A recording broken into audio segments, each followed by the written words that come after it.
Hi friends, ఒక చిన్న మంచి మాట అదేంటో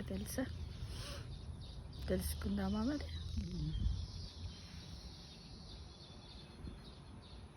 సూర్యచంద్రులు ఎలా వచ్చి ఎలా వెళ్ళిపోతారో మనము కూడా అంతే, ఇలా వచ్చి అలా వెళ్ళిపోతాం. ఉన్నంతసేపు చుట్టూ ఉన్న నలుగురికి వెలుగు పంచితే చాలు, అంతేగా. జన్మిస్తాం, మరణిస్తాం. కాబట్టి ఈ మధ్యకాలంలో ఉన్న సమయాన్నంతా కూడా సూర్యుడు చంద్రుడు ఏ విధంగా, సూర్యుడు ఉష్ణాన్ని వెలుతురునిస్తాడు, చంద్రుడు చల్లటి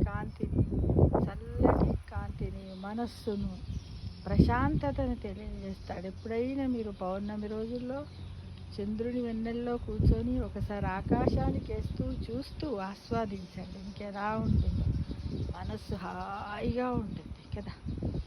అలా మనం ఉన్నంతసేపు మన చుట్టూ ఉన్న ప్రజలను అందరిని, మన చుట్టూ ఉన్న ఫ్రెండ్స్ను, చుట్టాలను, బంధువులను అందరికీ కూడా నలుగురికి వెలుగు పంచితే చాలు, మన జీవితం ధన్యమవుతుంది.